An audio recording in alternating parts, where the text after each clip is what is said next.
Hey everybody, Scott.Weather here. It's that video I warned you was coming, a little bit of departure from AI. We're going to talk about laser cutting today. So I've been working on a custom Catan board. So I've been laser cutting pieces for that, and I'm having a lot of fun with it, making the different shapes and the different pieces that are going to that. Not quite done yet. I would like to get it done by Christmas, but we'll see how that's going. But a little bump in the road is that Zbanx company sent me an Ortur Laser Master 3. And I've been using this xTool D1 Pro for a while. It's the only laser I've ever owned. And they said, hey, why don't you try this out? And it's another 10-watt laser. So I wasn't really prepared for anything spectacular. I was like, okay, we'll try it out. We'll see what happens. So I was actually pretty surprised. So this thing is tiny. So this is the size of this. That's about maybe 2/3 of the size of the other one. So it weighs a lot less as well, which means this thing can go a lot faster and doesn't have to deal with the inertia when it hits the far side of the belt. So this thing really moves. And I was like, okay, but it's smaller, so it's probably going to suffer performance-wise. Yeah, no, that was not, I did not get what I expected out of this. This thing is amazing. And I was prepared for it to be about equal, and I'd have to hem and haw about what I loved or didn't love about it. I'm blown away. In fact, to the point where I'm probably just going to get rid of my xTool. I don't need it. I won't use it anymore. This is a better product. So I'm going to talk a bit about that, show a couple things that I kind of found through it, and some of the things I love about it, and some of the things that I don't like about it. One of the big things I love about it is that the way that it attaches to the laser, it has a little thumb screw in the side, just like the xTool does, but it uses a piece of metal on the side to guide it. So it's easier to tighten down. It doesn't slip and fall. It also has a built-in hole at the top for the air. So if you're using an air assist, you don't have to worry about running the tube around. It comes right out through the top of this thing and down through it. That was very nicely done. The cables are laid out nicely, so I don't end up tripping over those things or them catching on things. So I made legs for my xTool to kind of raise it up to optimal height. And I'm going to do the same thing for this because it sits very low. And you want to maximize the throw, the focus throw for the laser. So if you want to cut through something that's like 1 inch or 2 inches, you don't want to sacrifice, say, 3/4 of an inch because the laser is already hitting the bench. So you want to raise that up. So I want to make some feet for that because the feet for the xTool did very well. I sold them on my Etsy store, which I didn't expect to do very well. And I made a lot of them, several hundred as a matter of fact. So I'm going to make some feet for this as well. The other thing let's talk about is the app, which I did not play with, but I've seen some other people review it, and I'm going to get this out because normally you look at a product and you're like, okay, they have an app. That's great. It's actually really cool. The amount of time I played with it was not enough for me to do a review on it, so I need to really kind of sit down and work with it more. I'm that guy who plugs my laptop directly into the unit to use it. They sit in my garage in a very non-fancy way. I don't have a separate workshop or something like that. There's just a shelf in my garage where I put my lasers and I do my work on them. It's just a hobby for me. I'm not making a bunch of product to sell. I'm making things for gifts for my family and friends. And that's really it's just something because what I do for a living is very non-tactile. I do all digital stuff. I do photography. I don't get a chance to touch those things. For me to make, I make soap, for example, for giggles. I make my stuff with my laser cutter of a 3D printer. And then I have an old SLA printer as well, which just recently broke. So I got to buy a new SLA printer because I like to make some things that are very detailed, but that'll be another day. But I'm trying to mix the two, like the art and photography that I do on this channel normally. Can I use my laser cutter to do some things with that? And I see that coming up. Like I see that's totally going to be in my future. Now I don't do engraving. And I know a lot of people who do engraving. That's not really what I do. I want the laser cutter for the cutting aspect because this thing is so much smaller. Its ability to zoom across the platen with the belts is a lot more nimble than say the xTool or other lasers because it doesn't weigh as much. You think about that, you don't have to worry about it stopping suddenly against the far side and then being in an inaccurate position. And I'm like, okay, I don't really engrave with it, but I do cut. So I do is I create these boards and they're just giant pieces of wood, whatever product it happens to be. In this case, it's a 1.5 millimeter piece of basswood. And it is not it's not a laser friendly piece of wood.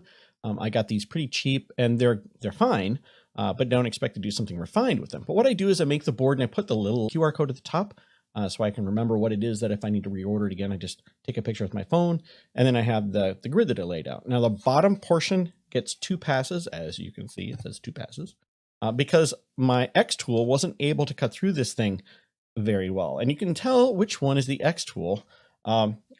It suffered greatly And I actually didn't get through with one pass at all. The 2 passes, I did get a bit of a grid, and you can see that it really didn't affect too much. In fact, this Ortur was so much more powerful that even the text that I used to label the different boxes burned clear through the board. So I was pretty astounded. So what this means is that I'm going to be able to power that laser down, or in my case, speed it up, because it weighs less. I can go at the same thing, get the same cut through, but maybe do it at 2 to 3 times the speed, maybe even more. I need to do a lot more testing, but you can see it's scorched through the board in the same settings that the xTool didn't even touch it. And yes, I did clean the lens on the xTool. It's in great working condition. This has performed about the same the entire time I've owned it. So it's not that over time I didn't clean it. It's just the way that it has performed. Now, I did have a couple issues with it. Let's talk about that real quick. When I put it together, it wasn't sitting flat on the surface, and that was because I tightened it down too much. They told me just, loosen up the screws, not like I loosened them, but I didn't overly tighten them, and that caused the rigidity of the frame to kind of bend. So I did that, I loosened them a little bit, and I mean, it's still tight, but now it sits flat on the bench. There are also some holes that are normally drilled on the left-hand side for you to wire tie the cable or power, or the power and all the other electronics to it. Those are missing on mine. They said there were some that went through production that did not have those holes in it. So I may end up adding those. What I did now is I just rolled the cable over the top, which is very similar to how the xTool is laid out, and it works just fine. I just want to make sure that it doesn't catch on any material where it could cause a problem. The rest of it, customer service-wise, I have to say, every issue I had, and I sent them and say, hey, what about this? What about they immediately responded? So this is versus the xTool product where I would send in a question and I still don't have an answer to it. I was almost better off going to Amazon and asking a question there, or a forum somewhere and trying to get an answer than from xTool directly. So Zbanx was very responsive to their engineers helping me understand what I needed to do to get that laser to work. And once it got working, it was fast. It's a lot faster. And again, I used the exact same settings, exact same board, just to kind of compare apples to apples. And I have to say that I was so astounded or surprised, I should say, that I'm going to actually just kind of sell my xTool. I think that's what I'm going to do. I'm just going to sell it. The big negative for me, and this is a huge one, is the piece of metal you put on there. So with the xTool, we use a honeycomb grid, and it's steel. And I use little tiny 1mm magnets. I'll put a link in the description if you want those. They're very small, but they hold that thing down. They hold down paper, newspaper, whatever it is that I'm cutting. Like I made a bunch of paper helicopters for my wife for work because she works with kids. And so I made like 50 of those things. And it was very easy to cut through all that paper.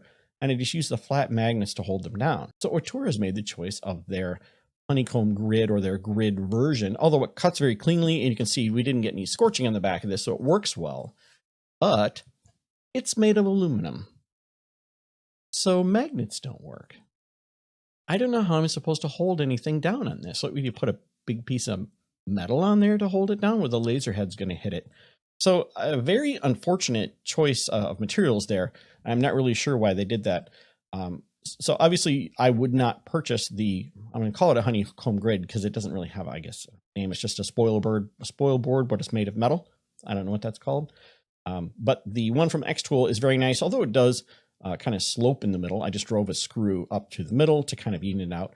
I'm actually going to put the xTool honeycomb grid on the Ortur laser, and I'm no longer going to use the piece of metal that came with the Ortur. I don't know what to do with this thing.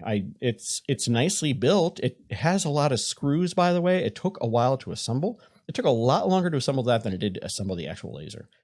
So I would not buy the honeycomb. I don't feel that that's a good, it's not a good adventure.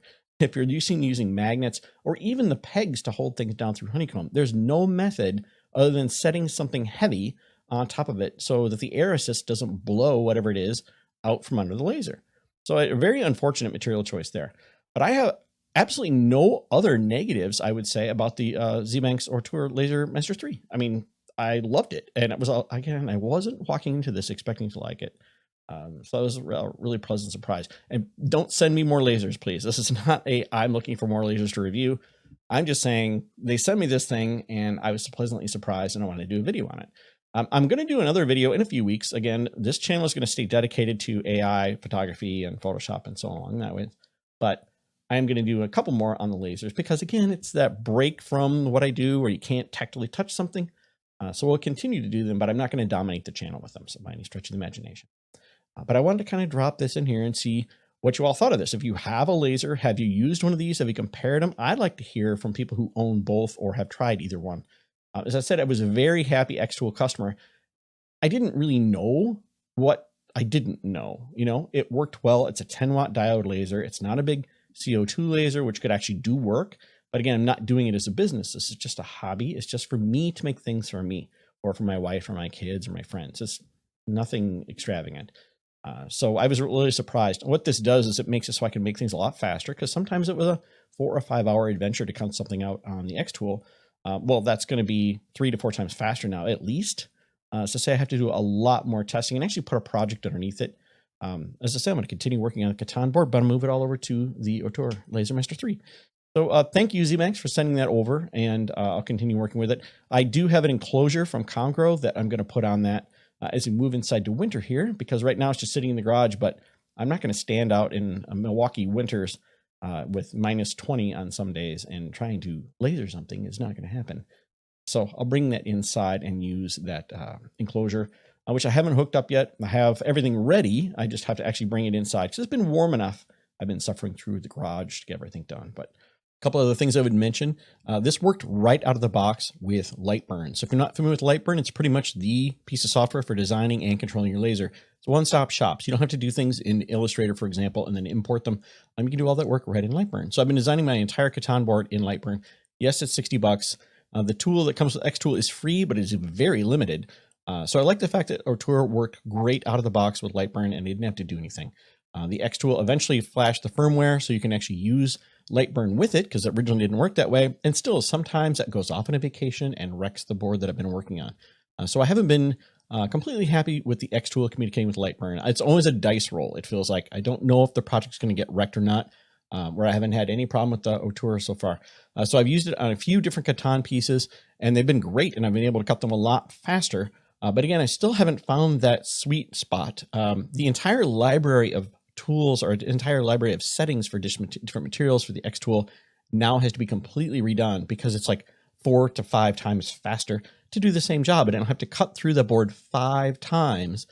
Where I can do it in one pass with the Ortur, and I'm not even at full power or at the slowest speed. So I'm actually pretty darn impressed. Like, I'd like to see it compared to the xTool 20-watt, because it feels like it's twice as strong. So I have no idea if that is a good comparison or not. Somebody out there who owns an xTool 20-watt, tell me how it compares to an Ortur 10-watt. If you have someone who, or you know someone who has one, I would love to see that comparison, because this thing feels at least twice as powerful as the xTool did. So I'd love to know what you guys think in the comments below. Do you like videos like this? Obviously, it's not going to dominate the channel, but from time to time, I want to take a break from what we do and go somewhere else and do something different. So every so often will be a little wild video on this. I mean, it's me, and this channel is kind of like what I do. So I thought maybe it'd be interesting. So everybody take care, stay safe, and I'll catch you all next time.